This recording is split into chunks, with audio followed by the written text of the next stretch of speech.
Mr. Reed of Nevada, no.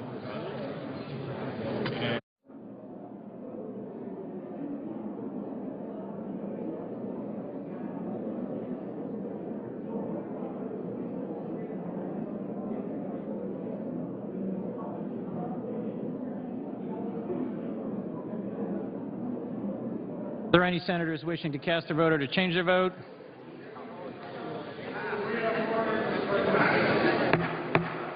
The Senate will be in order. The Senate will be in order. On this vote, the yeas are 51, the yeas are 44, 3/5 of the senators duly chosen and sworn not having voted in the affirmative. The motion is not agreed to. Mr. President, I enter a motion to reconsider the vote by which cloture was not invoked in S. 1197. The motion is entered. I now move to proceed to the consideration of S. Conres 28 as provided under the previous order. Clerk will report. Senate concurrent resolution. The Senate will be in order. Clerk will report. Senate concurrent resolution 28, providing for a conditional adjournment or recess of the Senate and an adjournment of the House of Representatives. Under the previous order, the question is on the adoption of Senate concurrent resolution 28. As for the yeas and nays, Is there a sufficient second? There appears to be. Clerk will call the roll. Mr. Alexander.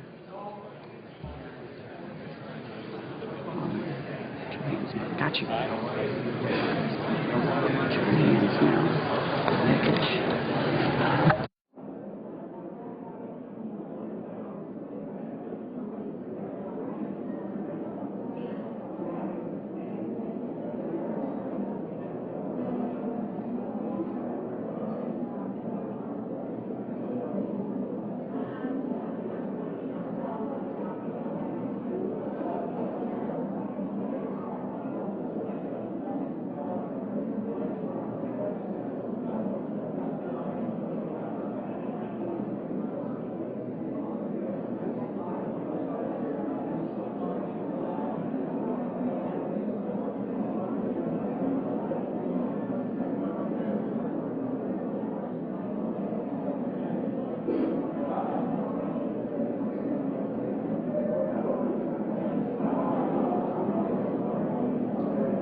Ms. Ayotte. No.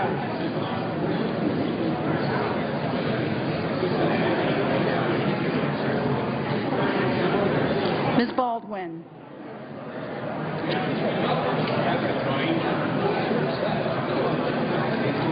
Mr. Barrasso. Mr. Baucus. Mr. Beckidge. Mr. Bennett.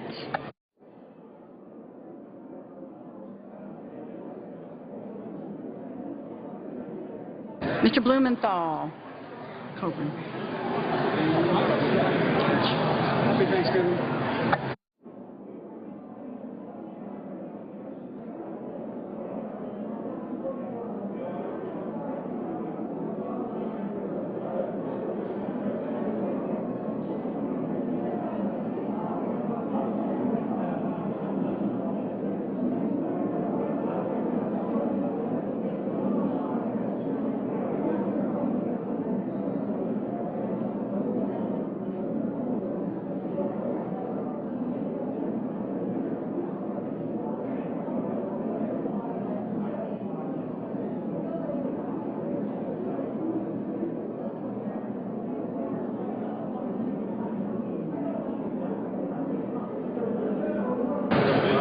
Mr. Blunt, Mr. Bozeman, Mrs. Boxer, Mr. Brown,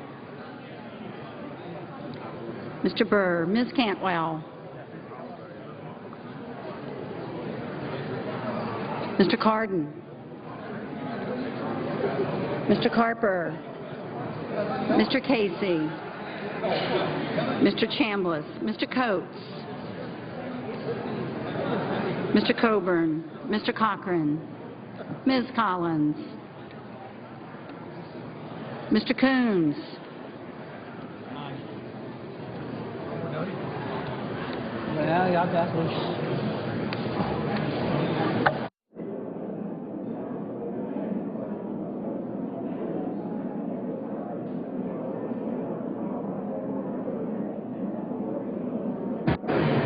Mr. Cornyn, Mr. Crapo, Mr. Cruz, Mr. Donnelly, Mr. Durbin, Mr. Enzi, Mrs. Feinstein, Mrs. Fisher, Mr. Flake, Mr. Franken, Mrs. Gillibrand, Mr. Graham, Mr. Grassley, Mrs. Hagan, Mr. Harkin, Mr. Hatch, Mr. Heinrich, Ms. Heitkamp, Mr. Heller, Ms. Hirono, Mr. Hoven, Mr. Inhofe, Mr. Isaacson, Mr. Johans, Mr. Johnson of Wisconsin, Mr. Johnson of South Dakota, Mr. Kane,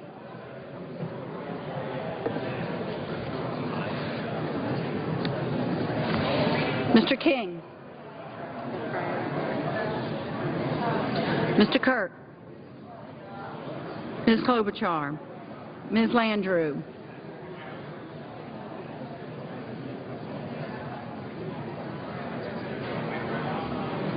Mr. Leahy, Mr. Lee, Mr. Levin,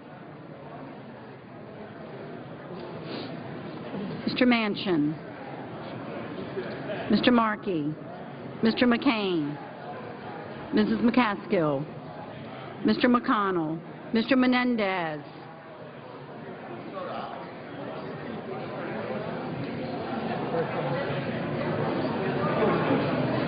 What? You have a great sense. Thank you. It's actually on.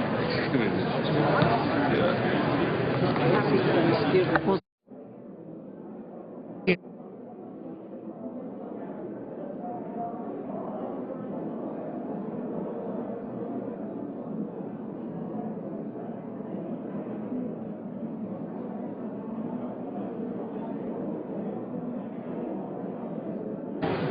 Mr. Merkley, Ms. Mikulski,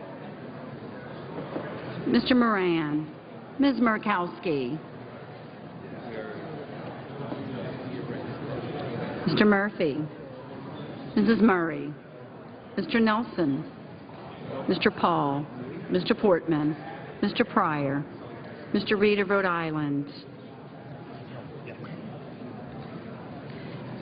Mr. Reed of Nevada,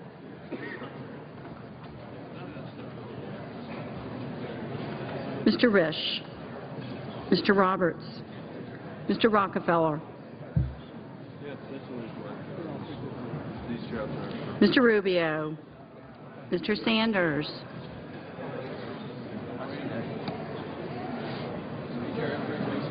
Mr. Schatz, Mr. Schumer, Mr. Scott, Mr. Sessions,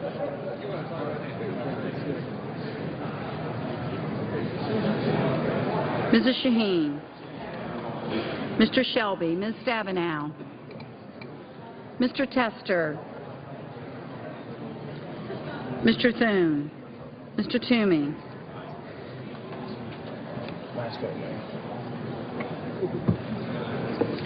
Mr. Udall of Colorado, Mr. Udall of New Mexico,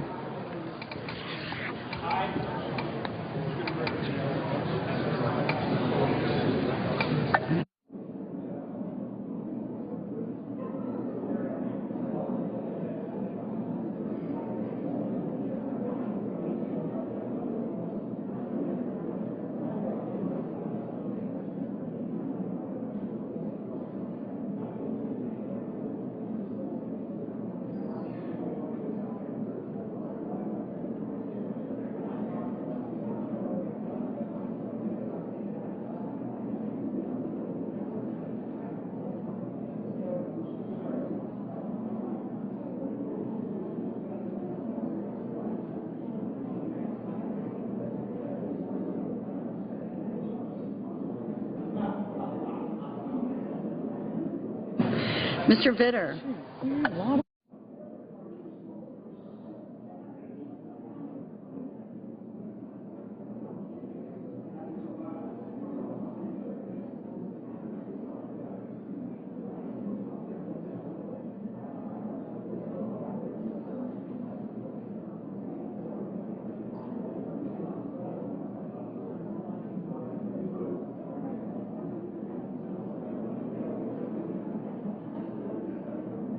Hey, Duncan. Mr. Warner. Ms. Warren. Mr. Whitehouse. Mr. Wicker. Mr. Wyden.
Senators voting in the affirmative: Baldwin, Baucus, Beckich, Blumenthal, Booker, Boxer, Brown, Cantwell, Casey, Coons, Durbin, Feinstein, Franken, Gillibrand, Hagan, Harkin, Heinrich, Heitkamp, Johnson of South Dakota, Kane, King, Klobuchar, Landrieu, Leahy, Levin, Manchin, Markey, McCaskill, Menendez, Merkley, Murphy, Murray, Nelson, Pryor, Reed of Rhode Island, Reed of Nevada, Rockefeller, Sanders, Schatz, Schumer, Shaheen, Udall of New Mexico, Warren, Whitehouse, and Wyden.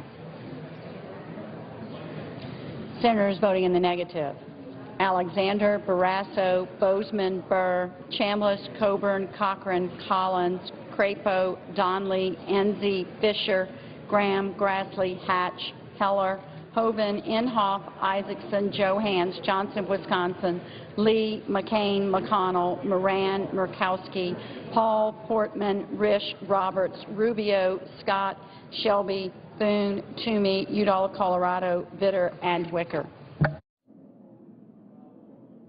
Mr. Sessions, no.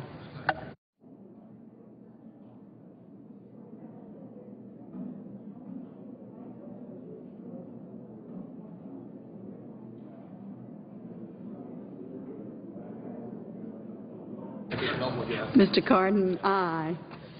Mr. Bennett, aye. Oh, yes, I do. Mr. Kirk, no. Mr. Rono, aye.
Ms. Mikulski? Aye.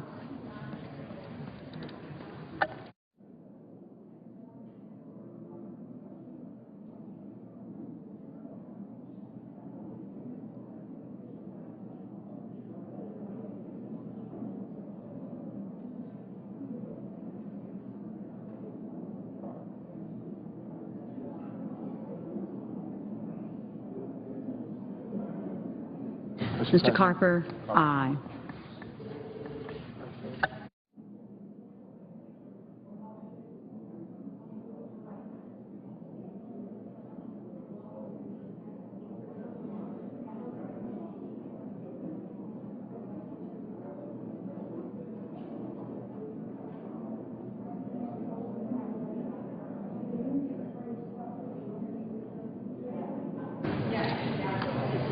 Ms. Stabenow? Aye. Right.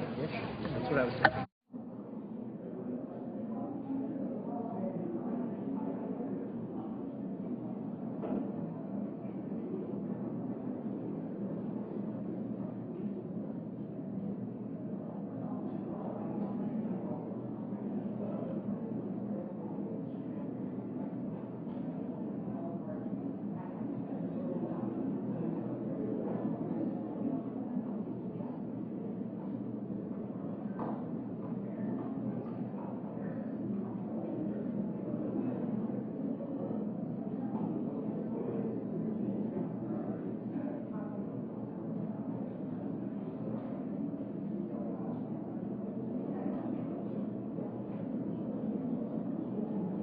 Mr. Blunt? No. Mr. Corker? No.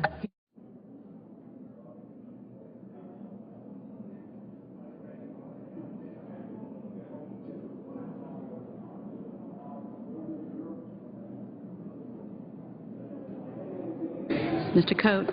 No.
Then they then say.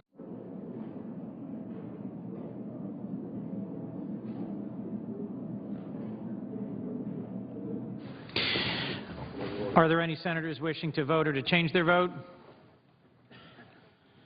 Seeing none on this vote, the ayes are 51, the nays are 42, and the concurrent resolution is agreed to. Mr. President, Majority Leader. I ask regular order regarding the Millett nomination. Regular order has been requested. The Senate resumes executive session to consider the Millett nomination. Post-cloture.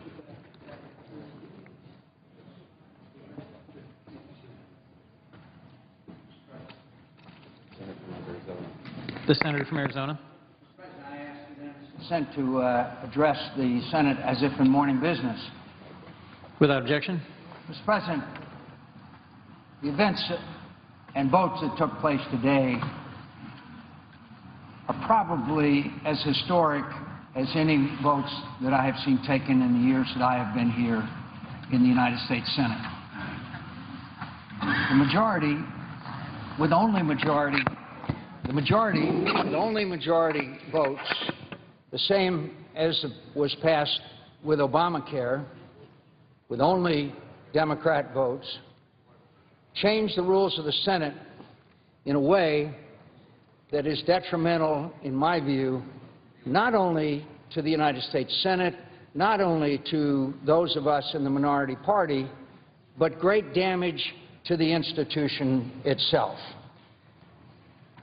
One of the men who served in this Senate for a long, long time that we respected as much or more than any other leader, he certainly knew the Senate rules more than any of the rest of us combined, was one Robert Byrd. 3 months before his death, Robert Byrd wrote this letter. 3 months before his death, he said, "During my half-century of service in various leaderships in the U.S. Senate, posts in the U.S. Senate, including Minority Leader, Majority Whip, and now President Pro Tem, I've carefully studied this body's histories, rules, and precedent. Studying those things leads one to an understanding of the constitutional framers' vision for the Senate as an institution and the subsequent development of the Senate rules and precedents to protect that institutional role. This is important, I say to my colleagues." He said, "I am sympathetic to frustrations about the Senate's rules, but those frustrations are nothing new. I recognize the need for the Senate to be responsive to changing times and have worked continually for necessary reforms aimed at modernizing this institution using the prescribed Senate procedure for amending the rules. However, I believe that efforts to change or reinterpret the rules in order to facilitate expeditious action by a simple majority, while popular, are grossly misguided. While I welcome needed reform, we must also be mindful of our first responsibility to preserve the institution's special purpose." Finally, at the end, he said, "Extended deliberation and debate, when employed judiciously, protect every senator and the interest of their constituency and are essential to the protection of the liberties of a free people." I ask unanimous consent that this letter by Robert Byrd be included in the record at this time. Without objection. President, I wish that Robert Byrd had been here on the floor today. I wish that Robert Byrd had seen the travesty that just took place on a party line vote. And when I use the word hypocrisy, I use it guardedly. I do not use that word with abandon. But this is another broken promise, another broken promise. I read from an article entitled Flashback, Reid in 2008, quote, "As long as I am the leader, we will not have a nuclear option." Senator Harry Reid said in a 2008 interview that as long as he was the Senate Majority Leader, the nuclear option would never happen under his watch. Quote, "As long as I am the leader, the answer is no." He said, "I think we should just forget that. That is a black chapter in the history of the Senate. I hope we never, ever get to do that again, because I really do believe it will ruin our country. He was talking about 2005, when this side of the aisle was in the majority, and we were going to change. There was an effort which we were able to diffuse in order to do exactly what we did today. So in 2008, the majority leader said, Reid rallied against Republicans who fought for the measure, saying it would lead to a unicameral legislature and that the U.S. Senate was purposefully set up by the Founding Fathers to have different rules than the House of Representatives. Such a measure, like the nuclear option, he said, would, quote, change our country forever. And I'm sorry to say I agree with him. I agree with what he said in 2008. Yet on Thursday, on a nearly party-line vote of 52-48, the Democrats abruptly changed the Senate balance of power. So here's the full exchange I'll read from. Tom Daschle. What was the nuclear option, and what likelihood is there that we're going to have to face nuclear option-like questions again? This is an interview that the majority leader had with former majority leader Tom Daschle. Quote, what the Republicans came up with was a way to change our country forever. They made a decision if they didn't get every judge they wanted, then they were going to make the Senate just like the House of Representatives. We would, in fact, have a unicameral legislature where a simple majority would determine whatever happens. In the House of Representatives today, Pelosi's the leader. Prior to that, it was Hastert. Whatever they wanted, Hastert or Pelosi, they got done. The rules over there allow that. The Senate was set up to be different. That was the genius, the vision of our Founding Fathers, that this bicameral legislature, which was unique, had two different duties. One was, as Franklin said, to pour the coffee into the saucer and let it cool off. That's why you have the ability to filibuster and to terminate filibuster. They wanted to get rid of all that, and that's what the nuclear option was all about. Daschle, is there any likelihood that we're going to face circumstances like that again? Reid, as long as I am the leader, the answer is no. I repeat, he said, as long as I'm the leader, the answer is no. I think we should just forget that. That's a black chapter in the history of the Senate. I hope we never, ever get to do that again, because I really do believe it will ruin our country. I said during that debate that in all my years in government, that was the most important thing I ever worked on. Boy, this gives new meaning as to where you stand on an issue as opposed to where you sit. So, this hypocrisy is not confined to members of the Senate. Senator Barack Obama, former member of this body, on April 1st, 2005, I know for the benefit especially our newer members on the Democrat side who were not here at the time and don't know what we went through to try and stop it when it was being proposed by this side of the aisle, then Senator Barack Obama said, who congratulated the Senate today on our action. He said, quote, the American people sent us here to be their voice. They understand that those voices can at times become loud and argumentative, but they also hope we can disagree without being disagreeable. And then Senator Barack Obama on April 1st, 2005 went on to say, what they don't expect is for one party, be it Republican or Democrat, to change the rules in the middle of the game so that they can make all the decisions while the other party is told to sit down and keep quiet. I asked my colleagues, what were we just told to do today? And he went on to say, the American people want less partisanship in this town, but everyone in this chamber knows that the majority chooses to end the filibuster. Quote, if they choose to change the rules and put an end to the Democratic debate, then the fighting and the bitterness and the gridlock will only get worse. He went on to say, now I understand the Republicans are getting a lot of pressure to do this from factions outside the chamber, but we need to rise above the ends justifies the means mentality, because we're here to answer to the people, all of the people, not just the ones that are wearing our particular party label. And he went on to say, if the right of free and open debate is taken away from the minority party and the millions of Americans who asked us to be their voice, I fear that already partisan atmosphere in Washington will be poisoned to the point where no one will be able to agree on anything. That doesn't serve anyone's best interest, and it certainly isn't what the patriots who founded this democracy had in mind. We owe the people who sent us here more than that. We owe them much more. There's several other. In May 2005, Senator Reid also said, quote, if there was ever an example of an abuse of power, this is it. The filibuster is the last check we have against the abuse of power in Washington. We just eliminated the filibuster, my dear friends, on nominees. And they went on to say the threat to change Senate in April 2005, the threat to change Senate rules is a raw abuse of power and will destroy the very checks and balances our founding fathers put in place to prevent absolute power by any one branch of government. So, yes, I'm upset. Yes, several occasions we have gotten together on a bipartisan basis and prevented what exactly happened today. And what exactly happened today is not just a shift in power to appoint judges. That in itself is something that's very important.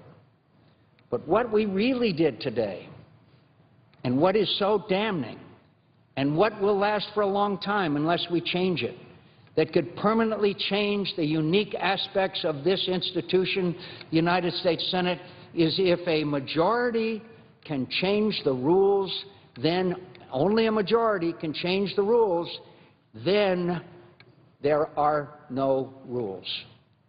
That is the only conclusion that anyone can draw from what we did today. Suppose that in a few weeks that the majority doesn't like it, that we object to the motion to proceed. 51 votes. Suppose that cloture, they don't like having those votes for cloture.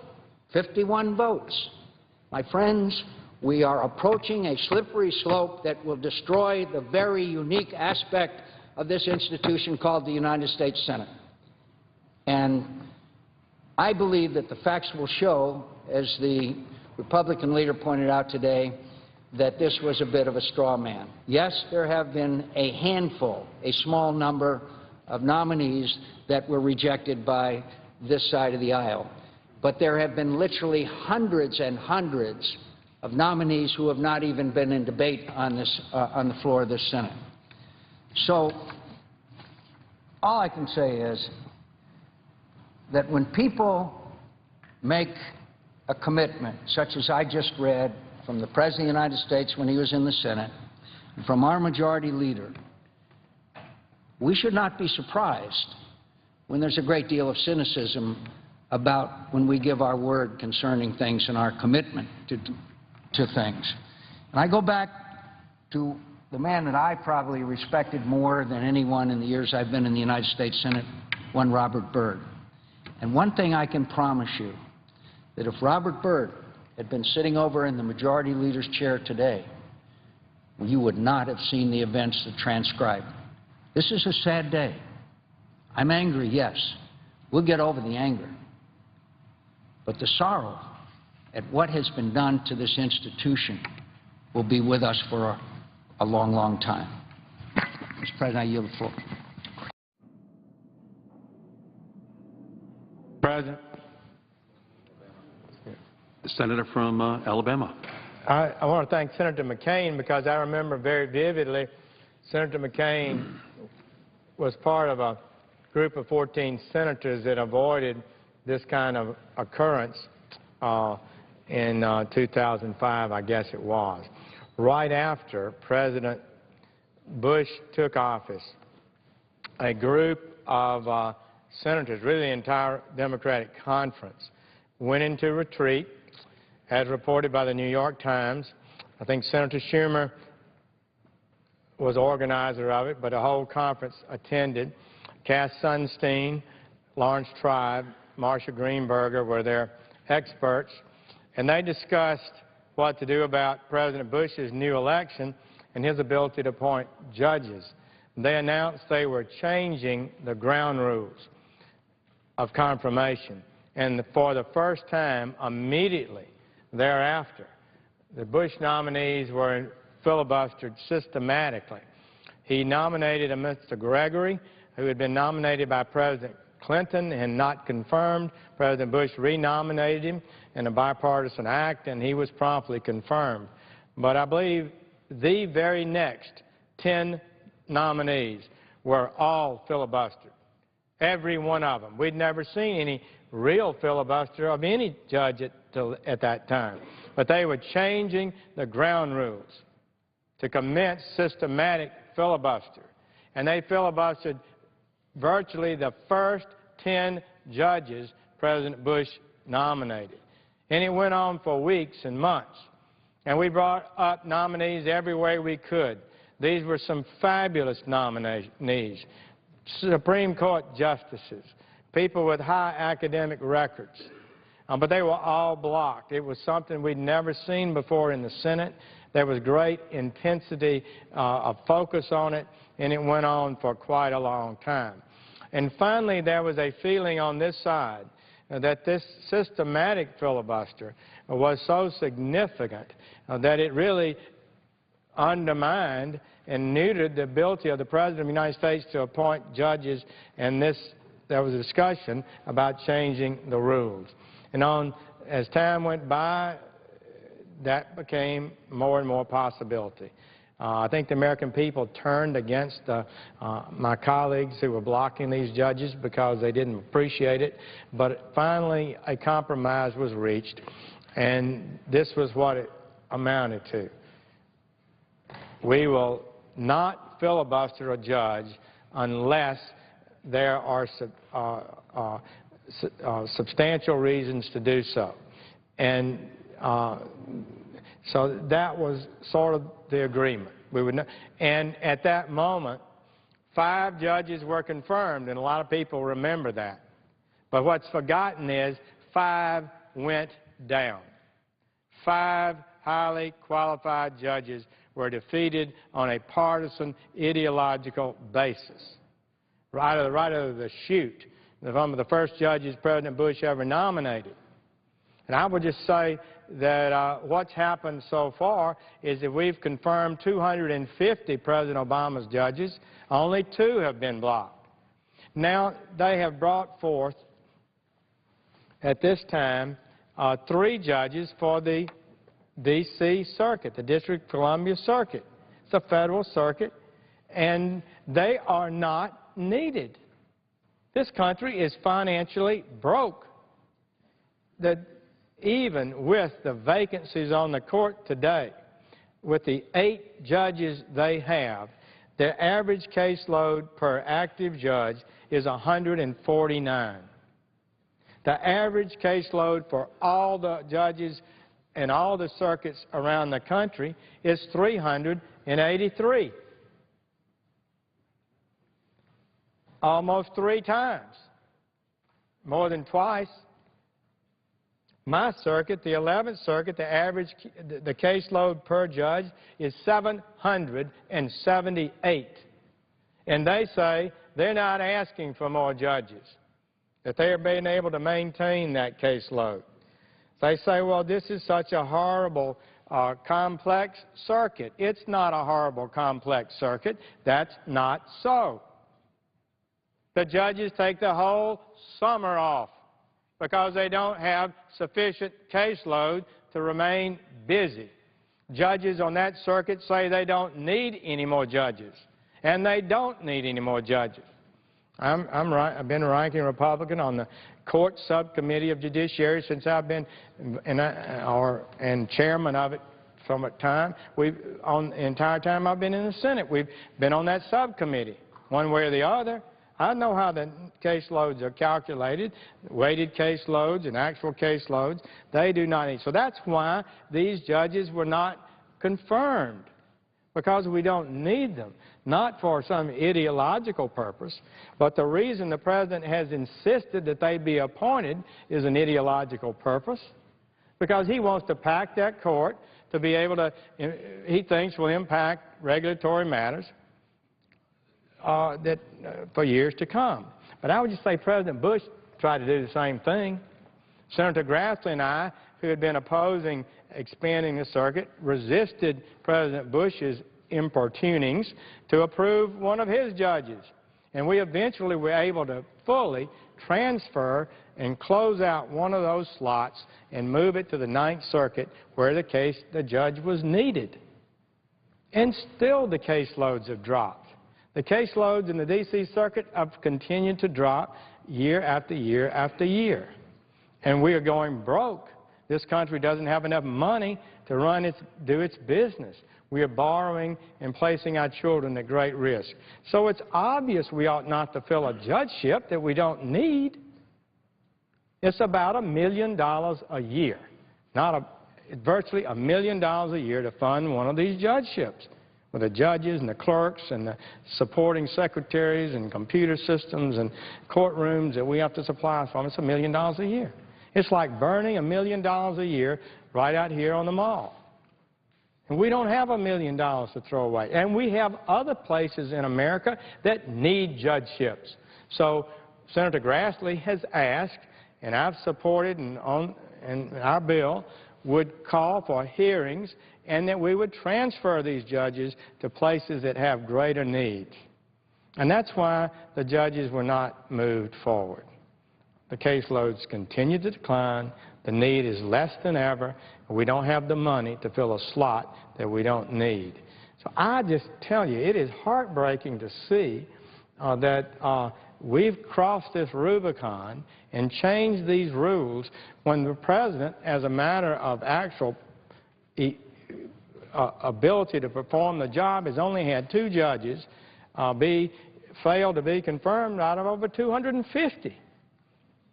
So this is just breathtaking to me, and there are there's just a growing concern on our side of the aisle that Senator Reid, the majority leader, is just very unwilling to accept the process. And he's unwilling to accept the fact that he can't win every battle. And so he just changed the rules so he could win. I feel that this is a dark day for the Senate. I don't know how we can get our way out of it, but it's the biggest rules change, certainly since I've been in the Senate, maybe my lifetime, maybe in the history of the Senate, where it's changed by simple majority by overruling the chair. So the parliamentarian advises the presiding officer of the Senate.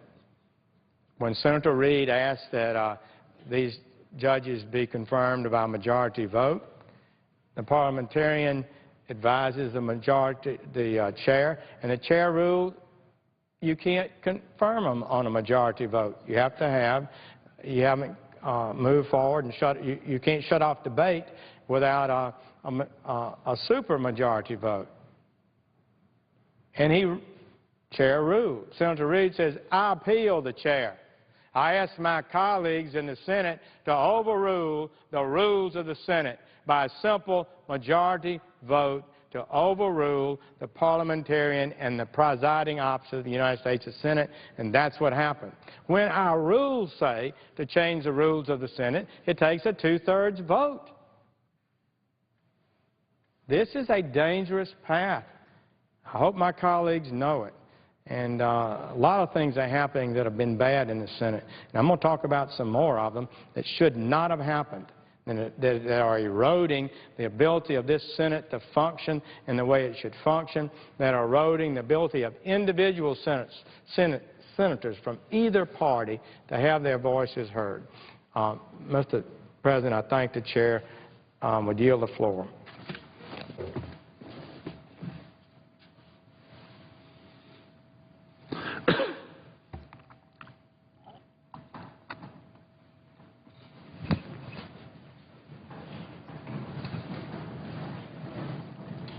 Mr. President. Senator from Kansas. Mr. President, thank you. I'm a new member of the United States Senate, serving in my first term, and I was a member of the House of Representatives before prior coming to the United States Senate, and I had great anticipation and expectation of the opportunities that service here in this body presented to me. The presiding officer today, the President of the Senate today, has had similar experiences. We served in the House of Representatives together. And the ability for an individual senator particularly a new United States senator, and perhaps even more so someone from a smaller rural state, our ability to influence the outcome, to receive attention, to have the administration nominees come pay a call on us to get acquainted is diminished. And so today is, in my view, the day that reduces the ability for all United States senators to have influence in the outcome of the decisions of this body and therefore the outcome of the future of our country. And I don't really understand why this happened today. The empirical evidence doesn't suggest that Republicans have been abusive, that the minority party has failed in its obligation to be responsible. We heard the words that the senator from Arizona, Senator McCain, spoke about others, President Obama, the majority leader of the Senate, the former senator from West Virginia, Senator Byrd, about their views on this issue, and yet the outcome today was something different than what they said just a short time ago. It's hard to know why we did what we did today, but I know that our ability as senators of the United States to represent the people that hired us to represent them has been diminished. And I'm reluctant to attribute motives to why this occurred, but in the absence of evidence that would suggest there's a justifiable reason, a justified reason for doing so, I'm fearful that what is reported in the press and elsewhere is the reason that the rules were changed. And which makes today even more sad to me, because the explanation for why the rules were changed was a political effort to change the topic of conversation here in Washington, D.C. and across the country. The story, at least, is that the White House pressured the Senate to change its rules. Not because the rules needed to be changed or because there was abuse or because people actually believed this was a good rule change for the benefit of the Senate and the country, but because the Affordable Care Act, Obamacare, is front and center in the national media and on the minds of the American people. And as Obamacare is being implemented, people are discovering the serious problems that it presents them and their families. And therefore, politically, we need to change the dialogue, change the topic. And for us to use a political reason to do so much damage to the institution of the United States is such a travesty. I want to mention the Affordable Care Act and talk just a moment about that. I'm headed home. On Monday, I will conduct my 1,000th town hall meeting. For the time I was in the House of Representatives, a town hall meeting every year in every county. Now in the United States Senate, a town hall meeting I've conducted in all 105 counties since my election to the United States Senate. I'm starting that again, and it just happens that on Monday will be the 1,000th. I have no doubt but what the serious conversations we will have will not be about the rules or the institution of the Senate or what happened with something called cloture or filibuster. The real problem people face is what Obamacare is doing to them and their families. And I have this sense that there's this effort, or perhaps belief, but at least an effort to convince people that this is just a problem with a website. And it certainly has received, the website has certainly received a lot of attention over the last few weeks. But perhaps, unfortunately, the website is not the real problem. And the real problems we have with the Affordable Care Act, passed by a Congress on a straight-line party vote here in the Senate, similar to what we saw today,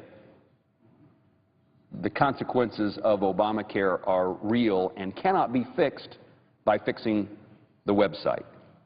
I wish those problems were just a simple matter of a technician adjusting the program that has been created for enrollment, but it's not the case.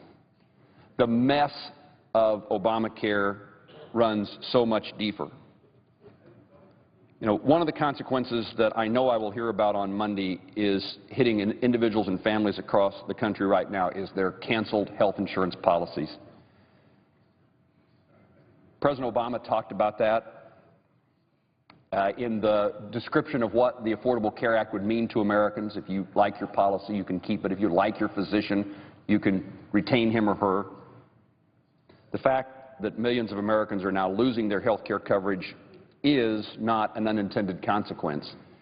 And I doubt anything that can be fixed with anything that President Obama said in his press conference a few days ago.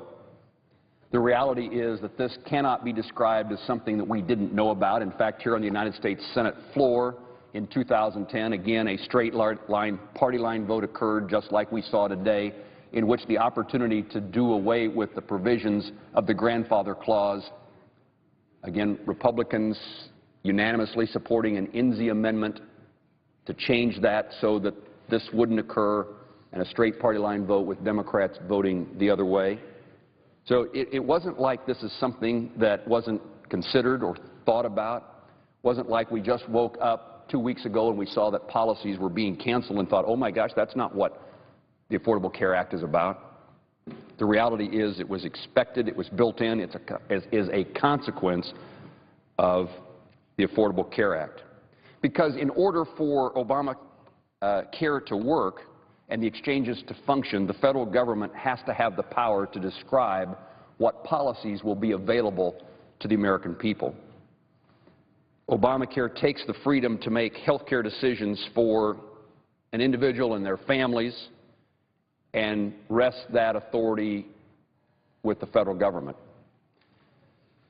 Despite the headaches and frustrations and anger that Americans and Kansans are experiencing right now, I just don't see that there is a real relief opportunity for us to solve that problem, because undoing what is transpiring with the policies would undermine the foundation of Obamacare. Many Kansans, I consider my task as a United States Senator in part to help people. And people tell me in person and by email and by phone call about the consequences. The stories are a wide range of challenges. I talked about this on the Senate floor last week. For example, the conversation, my wife has breast cancer. Our policy's been canceled. We have nothing to replace it with. Help me. Those are things that I can't imagine anybody in the United States Senate wouldn't want to try to do, is to help them. I don't know how you do that with the basis of Obamacare that designs the policies and removes the individual person from making the decisions about what's in their best interest and for their families. Calling for repeal and replacement of Obamacare is not an assertion on my part that everything is fine with our health care system. There are problems with our health care delivery system, and they do need addressing. Long before President Obama was President of the United States, my service in Congress, much of the effort was trying to find ways to make certain that health care was available, affordable to places across my state, whether you lived in a community of 2,000 or 20,000 or 2 million. I guess we don't have many communities with 2 million, 200,000. You ought to have access to health care. And in my view, it's an important task for all of us. And while some hope that Obamacare would be the solution, it turns out to be the problem. We can replace Obamacare with practical reforms that promote the promise that the President made, that empower individuals and give people the options that they want. We need to do that. In order to do that, we need to set Obamacare aside and pursue what I would call common sense, step-by-step initiatives to improve the quality of health care and slow the increase or reduce the cost of health care. In my view, you cannot not address pre-existing conditions, and we need protections for people, individual coverage, without a massive expansion of the federal government. We need to make certain that millions of individuals retaining their current health insurance policies that they know about and they like. We need to make certain that we continue that health coverage by enabling Americans to shop for coverage from coast to coast, regardless of what state they live in. Competition will help reduce premiums, and increased competition in the insurance market is something that's of great value. But increase tax incentives for people to purchase health coverage, regardless of where they work. To assist low-income Americans, we can offer tax credits for them to obtain private insurance of their choice, to strengthen the access of health care in our community health centers. We need to make certain that our community health centers are supported so that people who have no insurance or no ability to pay have an access point to the health care delivery system. Instead of limiting the plans that Americans can purchase and carry, we need to give small businesses and other organizations the ability to combine their efforts and get a lower price because of quantity buying. We need to encourage health savings accounts so that people are more responsible for their own health. And when it comes time to purchase health care coverage or access to health care, we are focused on what it would cost and we don't overutilize the system. People need to be empowered to have ownership of their health care plans and their health. We spend billions of dollars on health care entitlements, and we need to boost our nation's support for the National Institute of Health. By investing in medical research, we can reduce the cost of health care for all and save lives and improve the quality of life. Our medical workforce needs to be enhanced. We need more doctors and nurses and other health care providers. They need to be encouraged to serve across the country in urban areas of our country where it's difficult to attract or retain a physician, in rural small towns where that's a challenge as well. And finally, we need to reform our medical liability system and reduce frivolous lawsuits that inflate premiums and cause physicians and others to practice defensive medicine. Those are examples of things that we can do and we can do incrementally, and they seem, at least in my view, to be common sense. And if we don't get it quite right, we have the ability to take a step back and make an alteration and improve it over time as compared to the consequences, the massive consequences of this multi-thousand-page bill that, as we were told, we have to pass so that we know what's in it. The Affordable Care Act fatal flaw is not its website, but rather it's the underlying premise that the government can and should determine what's best for Americans regardless of what they, Americans, want. We must not accept a health care system built upon such a faulty foundation. Obamacare stands in stark contrast to the values of individual liberty and freedom that have guided our country since its inception, and Americans should be in control of their own health care. And I will continue to fight policies that violate those values and advocate for policies that guard them, but also work to make sure that all Americans have better access to more affordable health care. If you like your health care policy, you should be able to keep it. And if you like your physician, you should be able to retain him or her providing health care for you. Our task is difficult, but it's one that's well worth the battle. We can preserve individual liberty and pursue goals in our country that benefit all Americans. And I thank the President for the time on the floor this afternoon. I yield. Mr. President, I notice the absence of quorum. The clerk will call the roll. Mr. Alexander.